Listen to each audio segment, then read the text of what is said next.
What's up, you guys? Welcome back into iHeartRadio's official wrestling podcast, the Battleground Podcast. It is Battle from 95.7 QMF, Louisville's rock station. And tonight is a big night. We got it going down in Rupp Arena, AEW Dynamite. And, of course, also Rampage following right after that. Tickets available, Ticketmaster.com. And on the show today, we got the real-life Spider-Man joining us on the show. Ricochet joins. Ricochet, how are you, sir? I'm awesome. Thank you guys so much.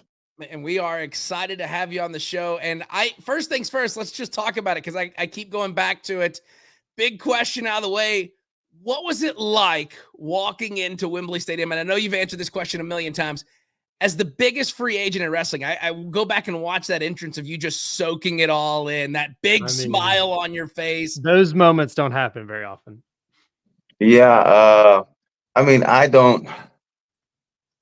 I guess what you said is correct. I don't see it that way. I don't see it as the biggest free agent. I don't see it that way, but I appreciate that. But I mean, it was awesome being able to debut in such a historic arena. Was obviously awesome, and my debut, but it was also my debut in that arena. Like it was my first time in that actual arena as well. So that's cool to mark such a historic arena off the or stadium or whatever you want to call it off of the bucket list. Mm-hmm. And then on top of that, to be able to debut in front of all the fans who weren't expecting, who knows, but it was just awesome. It was an awesome feeling. Again, as soon as you walk through that curtain, you're in your sport mode. Basically, you're ready to go. Yeah, for sure. And I think that was one of those things is like, as wrestling fans, we kind of all knew that was going to be the show that we were going to see Ricochet. Now, where we were going to see him, we didn't know. And then just to see, Ricochet fly across the LED wall, you come out with your hood down. Like I go back to it because I was watching it earlier again. I saw the pure happiness and joy in your face. Just stepping out there and you hear people chanting your name, everybody's yelling, cheering to a massive pop. I think you had a much bigger pop than Jeff Jarrett did. Which is saying a lot. No, that's saying a lot. He's a legend. Yeah, it's awesome, man. It's awesome to be able to experience that. And I think honestly, just being able to perform, being able to perform is awesome to me. So to see people excited about that is great. Yeah. This is kind of a in jest, so you don't have to give a full answer or anything, but have you and Moxley had a chance to discuss how you two were written off TV from your previous company yet? No, actually, no, we never. That's funny though, but no. Yeah, it's just, anyways. So it seems like everyone is really eager for Ricochet and Ospreay. Obviously, that's always a dream match for a lot of us. I know you've touched on it a little bit since you've left previously and you're in AEW now. What was your relationship with him while you were signed to the big conglomerate and he was on the indies, and then, he went out to AEW, and, have you guys, I don't want to say in contact? Yeah, I don't want to say like jealous of him or anything, but like, was there any like maybe he was jealous that you made it there, or was it you jealous of him headlining? No, I don't think anybody is jealous of anybody in the wrestling business, really. I mean, I'm sure there are, but again, my core, my people, my circle, the people that I'm around, it's not even nobody is jealous of anybody. And again, I'm sure there are egos and there are people. I'm sure of it. Yeah. But as far as we go, I mean, again, we've been in contact basically the whole time. A lot of the guys over here at AEW, we've been in contact the whole time. We never changed. So that kind of helped also make the transition a little easier because we've always been in contact. So that kind of helped too. But yeah, me and Will, we've always been there. We've always, whether it's competed or just talk, whatever, but we've always been there for each other. And now we just get to express it, we get to finally express it, to the masses, I would say. Yeah. And once that happens, because we know inevitably it's going to happen, the entire wrestling community is going to rejoice for this match once we get Ospreay and Ricochet again. The thing about AEW is we've had these conversations with a lot of people of them coming over to AEW, of the possibility of dream matches, being able to work outside of the company. Were so-called dream matches ever a consideration in your decision coming to AEW? Because you know you've got a lot of people there that that you've had matches with, but there's even more chances to have those dream matches. I guess in a way, yeah, but not necessarily like the dream matches. It well, the biggest decision was I felt like AEW was gonna, you know, ignite that flame that was there, that's been there, but it's kind of dwindled down inside of me. But I feel like AEW will ignite that, will be the gasoline to throw on the fire to really, ignite that spark. Right. And that has a lot to do with the talent that are there, because I know what we are going to be capable of producing. And but not necessarily specifically dream matches that I was thinking of. And like I was saying, since I've got to AEW, it seems like there's a line for people who want to fight me. Whether that's Don Callis and Kyle Fletcher, or Ospreay was about to come out and say something, but then Pat came out and decided he was going to say something. And so it seems like everybody else has got something to say already. So it seems like I got to start with that line first, and then I can deal with everything else. Right. I gotta think as a wrestling fan. I think the one match that I am craving for, and I don't know if I need to like DM Tony or whatever. I need to see Ricochet and Hologram go at it on AEW. Oh, there you go. Seen some rumblings on that. I mean, absolutely. Just I sit here and get goosebumps about thinking about that match, of just how high flying, how like fast paced that would be, and how awesome it'll be. Oh like, yeah, superheroes fighting. He's definitely somebody that's on the list as well. Absolutely. Yeah. My dream is, now we just got spoiled to this event, so we won't have it again in Nashville for a while, but Blood and Guts, I think two high flying teams, like based in that, like you're still going to get violent stuff like that. But I'd like to see with like what Top Flight could do in a Blood and Guts match, or, Ricochet. Man, yeah. I think you guys could do some crazy team, stuff.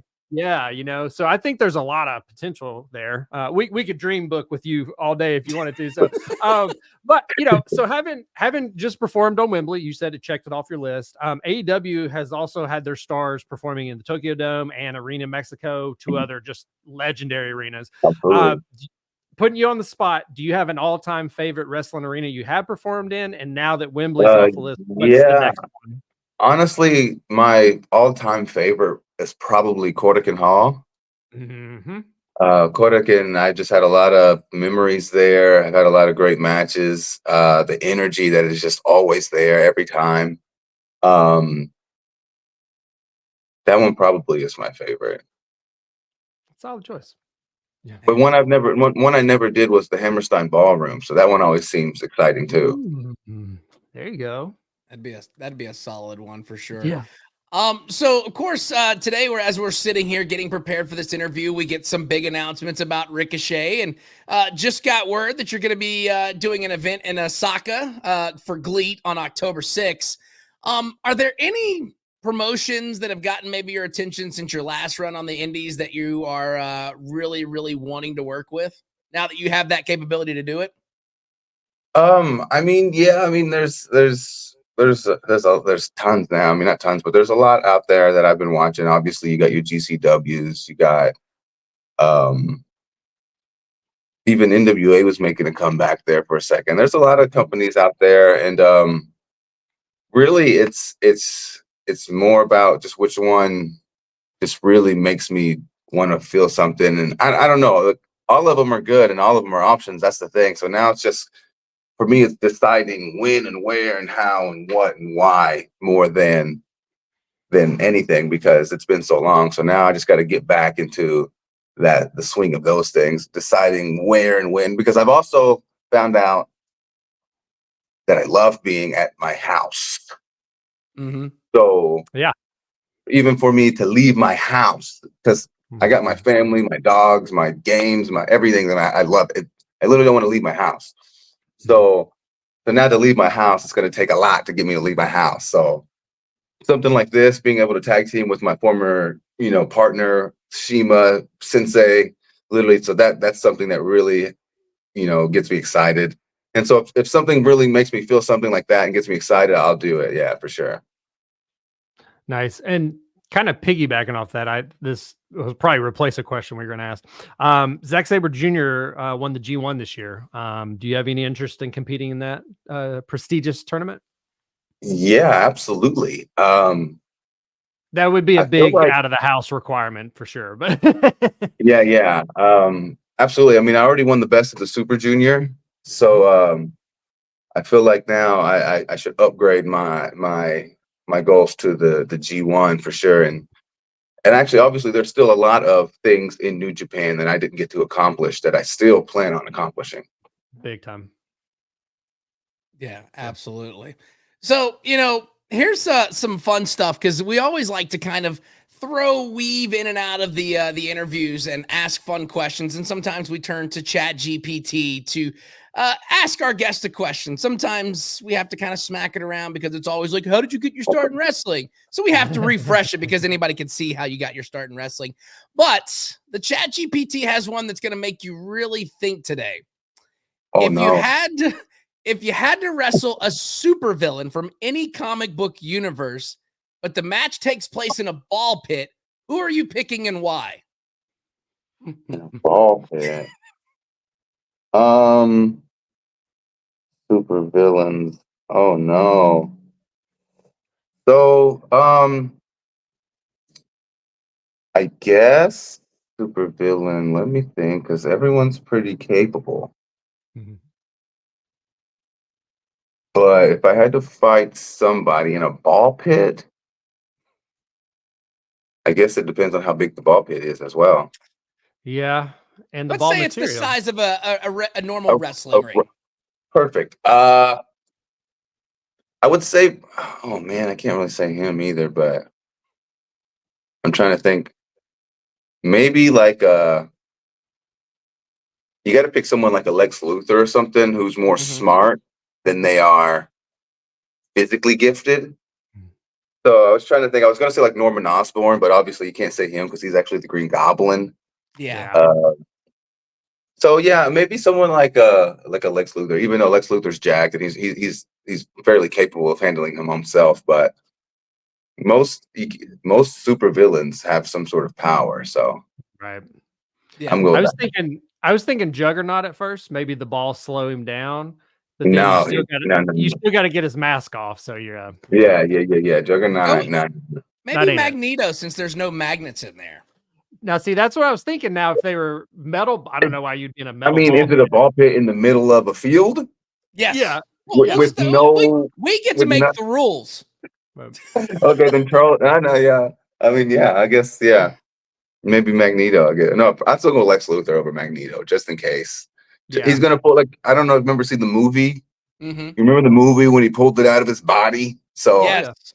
Yeah. Well, so Yeah. I'm gonna go ahead. I'm still gonna go Lex on this one. Yeah. And I'm sure there's Yeah. probably somebody even easier I'm not thinking of. Yeah. Yeah, for sure. Well, I know that we don't have we don't have much time left in this interview because I know you're a busy man, being the biggest free agent signing with AEW. That we have a lot of things to talk about. But the last thing that I do have a question for, because we go back, and me and Eli had this conversation before. We go back way back, and I think Eli got back into wrestling around the time of Lucha Underground. Is there any potential? And we asked this to Swerve a long time ago, if he would don the kill shot mask. Is there any potential that maybe we might see a Prince Puma mask somewhere down the lane? People keep asking, but that's like they own that character, guys. They own all of that. That's not our stuff to even. I mean, so I guess if they wanted to contact Lucha and try to get the rights to use the thing and do I guess maybe, but that's all their stuff. That's all their stuff. Yeah. Because see, I didn't know if it's one of those things like you would just want to just kind of incorporate it as the entrance of a match and then just get rid of it. Oh, I mean, definitely already Winks planned and on nods, doing some throwbacks and stuff for sure. That's always going to be tied in there for sure. But as far as like the actual stuff goes, like they own all that. So yeah, we'll see. Yeah, I mean, it got you to this place. We'll leave it at that. That was a stepping stone, and now you're Yeah, absolutely. in the It was big league. a great moment in time, and I think what we were doing was awesome. And Oh, the like, production was unreal. well, that's the thing. They were trying to make it different. They were trying to be a TV drama Yeah, about a wrestling company and not just another wrestling company on television. right. So they were trying to really be like a television show about a wrestling company. So that was a really cool aspect, and I think it really did help wrestling become cool again as well. Hmm. So yeah, I was really happy with everything that all the guys were doing. You know, the Brian Cages, the Lucha Brothers, Johnny Mundos. You know, everybody was really putting in work. Yeah. Yeah. And it was one of those where, like, hopefully there's more positive than negative, but it was Yeah, it was one of those shows where literally every week I was seeing something I'd never seen before. I yeah. mean, I it was mean, just like, what in especially the I can world? only speak from my experiences, and my whole experience was awesome. They were great. They were so nice. And like you said, everybody was, especially the group of guys we had and girls, like everybody was really leveling up and taking it to the next level. It was, 100%. and again, I said before, so when I stopped doing the Lucha Underground, again, it was something different. It was trying to be an alternative. It was trying to, do something new with wrestling. So if AEW had been around at that time, I'm positive that's the direction I would have went in. You know what I mean? Hmm. So, because again, like it was all these guys and girls over there that are over at AEW right now are the people that I've had like the most fun times in my career with. Right. So it's cool to now be around them again and get all those feelings back. Yeah, absolutely, for sure. Well, I know that you're a busy man, and we don't want to take up too much of your time because you got to get ready for AEW Dynamite tonight there at Rupp Arena, which, by the way, you can still grab tickets at Ticketmaster.com. But before we let you go, is there anything you want to say to the listeners right now that are watching or listening to this? I mean, always got something to say. You can catch me at King Ricochet on Instagram and Twitter. Go follow along for this new journey that we're about to go on. It's going to be awesome, and get ready for a wild ride. It's going to be fun.